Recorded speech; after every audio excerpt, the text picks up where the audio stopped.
नमस्कार। आपकी बात के यूट्यूब चैनल पर आपका स्वागत है। मैं हूं विभाकर। लोकसभा चुनाव 2024 के लिए सभी पार्टियां और गठबंधन अपनी अपनी रणनीति बनाने में जुटे हुए हैं। हर एक प्रदेश में उस बारे में लेके पार्टियां काम में जुट गई हैं। लेकिन आज मैं बात करूंगा महाराष्ट्र की। महाराष्ट्र जहां पे दूसरा सबसे बड़ा जत्था भेजा जाता है लोकसभा में, 48 सांसद चुने जाते हैं लोकसभा के लिए। उत्तर प्रदेश सबसे बड़ा होता है, 80 जो सांसद वहाँ से चुन के भेजे जाते हैं। वहाँ पे जो राजनीतिक गतिविधियाँ हैं दलों के बीच में और गठबंधन के अंदर में, वो काफ़ी बताता है, संकेत दे रहा है कि बहुत कुछ अच्छा नहीं चल रहा है गठबंधनों के बीच में भी और पार्टियों के अंदर में भी। ये और दोनों तरफ की बात हो रही है, चाहे वो बीजेपी पार्टी के तौर पे देख लें और उनके जो गठबंधन है उनके साथ रिश्ते को लेके बात कर लें, या फिर इधर जो एमवीए गठबंधन है उसके भीतर की बात कर लें, उनके सहयोगियों के बीच की बात कर लें। इन दोनों में अंदर में कुछ न कुछ चल रहा है ऐसा जो कि संकेत देता है कि चीज़ें बहुत सुगमता से आगे नहीं बढ़ रही हैं। राह में बहुत सारे रोड़े हैं, कांटे हैं और उनको हटाने की आवश्यकता होगी अगर बेहतर प्रदर्शन करना चाहते हैं। तो बेहतर प्रदर्शन पिछले बार बीजेपी के नेतृत्व में जो शिवसेना यूनाइटेड जो थी उस गठबंधन का हुआ था। तो चुनौती देने की स्थिति में अगर कोई कोशिश कर रहा है और उसको बेहतर करने की आवश्यकता है और ज़्यादा बड़ी चुनौती उसके लिए होगा, तो जो नया जो गठबंधन बना है, जो पहले यूपीए के अलावे आज एमवीए हो चुका है, उसके तरफ से होने की बात होगी। और इस चीज़ का एहसास कि ये हम चुनौती देने की स्थिति में तभी हो सकते हैं जब हम आपस में जो सीटों का जो बंटवारा है उसको हम जल्दी से जल्दी निपटारा उसका कर लें। जैसे मैंने अपने एक पहले वीडियो में बताया भी था कि शरद पवार साहब ने इसी मंशा के साथ शुरुआत भी कर दी थी। उन्होंने एक मीटिंग भी ले ली थी अपने घर पे। उन्होंने एमवीए के घटक दलों के साथ बैठक की थी जहाँ पे इसके महत्व को उन्होंने बताया था कि क्यों करने की आवश्यकता है। बाद में उन्होंने अपनी पार्टी के लोगों के साथ बातचीत की और उस दिशा में पार्टी के भीतर में जो कुछ भी काम हो रहा है वो चल रहा है। अब इसी चीज़ को आगे बढ़ाने के लिए कि बाकी जो घटक दल हैं, चाहे वो शिवसेना उद्धव के गुट के लोग हों या फिर कांग्रेस के साथ जो पुराने हैं, मैं बाकी और सहयोगी जो उनके दल हैं मैं उनकी बात अभी नहीं कर रहा हूँ, ये 3 बड़े घटक दलों की ही अभी बात करता हूँ। तो उसमें किस तरीके से तालमेल बैठाया जाए उसकी ज़रूरत है और उसको जल्दी करने की ज़रूरत है।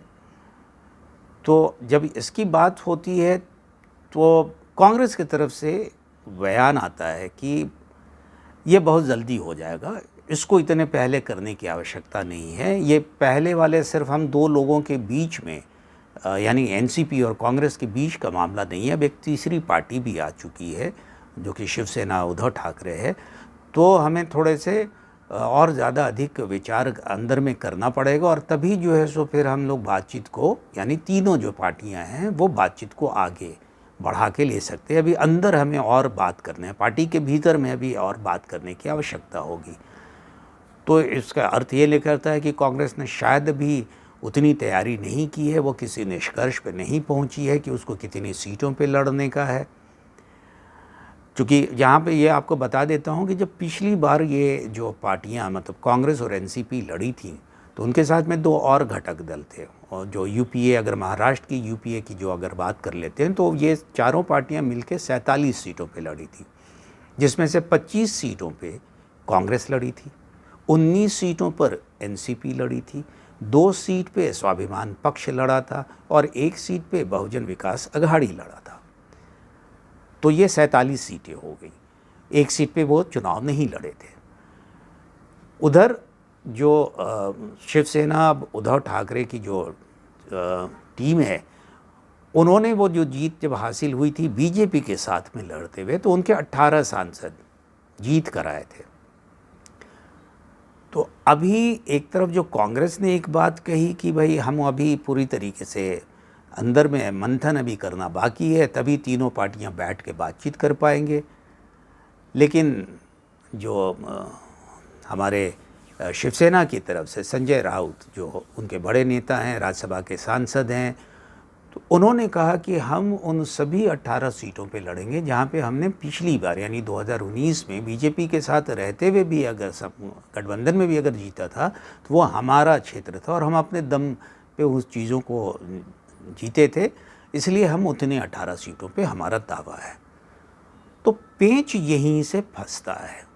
एक तरफ कांग्रेस अभी तैयार नहीं हो रही है और दूसरी तरफ से एक ने दावा पहले ही ठोक दिया।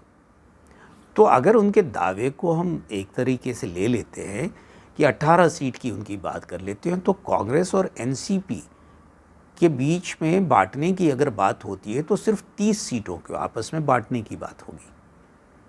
अब क्या उसके लिए ये दोनों पार्टियां तैयार होंगी? क्या कांग्रेस तैयार होगी? और अगर मान लें कि वो थोड़े बहुत तैयार हो भी जाते हैं तो ये जो पार्टियां जो पहले आपके साथ थी, स्वाभिमान पक्ष या बहुजन विकास आघाड़ी, उनका क्या होगा? उसी तरीके से जो शिवसेना उद्धव ठाकरे ने जो प्रकाश अंबेडकर की पार्टी के साथ जो अभी गठजोड़ किया है, वंचित बहुजन आघाड़ी का वीबीए जिसको कहते हैं, जो उसके साथ जो किया है उनका क्या होगा? ये कई सारे प्रश्न हैं जिसको हम लोग कहते हैं कि वो लोच है, लोचा है, रोड़ा है, कांटे हैं, कठिनाइयाँ हैं, समीकरण बैठाने की ज़रूरत पड़ेगी। और बात सिर्फ उतनी की नहीं होती है, क्योंकि समझौता करने में इतनी बात तो तय है कि कांग्रेस 25 सीटों पे लड़ेगी नहीं, जिस पे वो पीछे बात लड़ी थी, उसको सीटें छोड़नी होगी। उसी तरीके से एनसीपी को भी कुछ सीटें छोड़नी होंगी, ज़्यादा सीटें कांग्रेस को छोड़नी होगी। क्या कांग्रेस उसके लिए तैयार होगी? इस बदले हुए माहौल में जहाँ पे कांग्रेस बहुत ज़्यादा, अगर आप कहेंगे कि आक्रामक तरीके से चुनाव के मैदान में उठने की कोशिश कर रही है, वो एजेंडा सेट करने की कोशिश कर रही है, ख़ास करके जो कर्नाटक में जिस तरीके से उसको जीत मिली है, उसके बाद से राहुल गांधी के नेतृत्व में एक बार फिर से उनको जो एक आत्मविश्वास आया है। तो वैसे में क्या वो सीटों को, कम सीटों पे लड़ने के लिए तैयार होंगे? लड़ना पड़ेगा, ये वो भी मानते होंगे कि हमें कुछ सीटें कम करनी, लेकिन कितनी सीटें कम करेंगी? क्या वो तीसरे नंबर की या दूसरे नंबर के पार्टी के तौर पे करेगी या नंबर 1 बन के वहाँ पे लड़ने की बात करेगी? हालांकि जो जीतने के आंकड़े के हिसाब से अगर उसको आधार 2019 को बनाते हैं तो निश्चित तौर से वो तीसरे नंबर की पार्टी दिखती है, क्योंकि 18 शिवसेना, भले ही वो बीजेपी के साथ रहे जो दावा कर रहे हैं, 4 एनसीपी जीती थी और कांग्रेस ने 1 ही सीट जीती थी। तो दावे तो उनके कमज़ोर हैं अगर जीतने के आधार से देखा जाता है। लेकिन सबसे बड़ी बात ये होती है कि जब तक आप बैठेंगे नहीं और विचार नहीं करेंगे और समझौता नहीं करेंगे, क्योंकि एक और चीज़ इसके साथ छुपी हुई है कि जैसे जिस भी पार्टी ने सीटों के कम करने के लिए जहाँ पे राजी होंगे कि हाँ अच्छा चलो हम ये 12 सीट पे और ये 15 सीट पे आप लड़ो, 12 पे हम लड़ते हैं, जो बाकी जो है 15 पे उसमें कोई और पार्टी लड़ लेगी, जो भी आपस बनाते हैं, तो आपके पार्टी के भीतर के जो दावेदार रहें, जो कि आप अपने सहयोगियों को दे रहे हैं, उनका क्या होगा? वो क्या आपके साथ रहेंगे? जो अंदरूनी जो नाराज़गी होगी, जो विद्रोह होगा, जो कि होते रहा है, अमूमन होते रहा, तो महाराष्ट्र की राजनीति में ये हमेशा होते रहता है, तो आप उससे कैसे निपटेंगे? इसी के लिए मुझको लगा कि ये परेशानी क्यों है और जल्दबाजी करने की आवश्यकता जो थी, ये शरद पवार चूँकि इस मिजाज को, महाराष्ट्र की राजनीति को समझते हैं, इसलिए उन्होंने पहले से शुरुआत करने की बात की कि आखिरी दम तक में रिबेलियन अगर होता है, विद्रोह होता है, तो उसको दबा पाना, लोगों को मना पाना, ये थोड़ा सा मुश्किल का काम होगा। लेकिन अगर आप पहले तय कर लेते हैं और अपने अपने दलों में लोगों को पता चल जाता है, तो कोई भी रहेगा, कोई नहीं रहेगा, तो ये आपको पहले से मालूम हो जाएगा और किसी भी तरीके का जो आपको फायर फाइटिंग उसके लिए करने की आवश्यकता होगी, तो वो करने में आसानी होगी। जीत मिलेगी, हार होगी, ये तो अभी नहीं तय की जा सकती, लेकिन हर एक पार्टियाँ कोशिश करती हैं जीतने के लिए ही, लेकिन हार को मिनिमाइज़ करने की कोशिश होगी, तो उसमें मदद मिलती, लेकिन वो होते हुए नहीं दिख रहा है। ख़ास करके जिस तरह की तलखी है, जिस तरीके के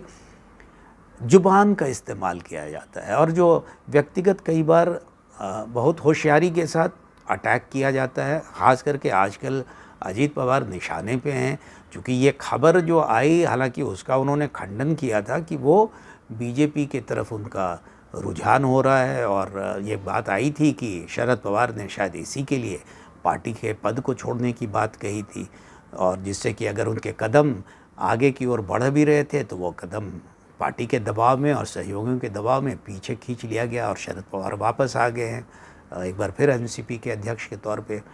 तो राह बहुत कांटों से भरा हुआ है, और अगर उन कांटों को निकालने का काम अभी से नहीं शुरू किया जाता है तो सारे कांटे चुनाव के समय तक निकल नहीं पाएंगे, और जितना आप देर करेंगे ज़्यादा से ज़्यादा कांटे आपके रास्ते में रह ही जाएंगे, और वो फिर आपके लिए नुकसानदेह साबित हो सकता है। तो इस अंक में बस इतना ही। अगले अंक में किसी और विषय पर आपसे बात करूंगा, लेकिन आपसे आग्रह है कि आपकी बात के इस यूट्यूब चैनल को आप ज़रूर देखें, लाइक करें, शेयर करें और सब्सक्राइब करना नहीं भूलें। नमस्कार।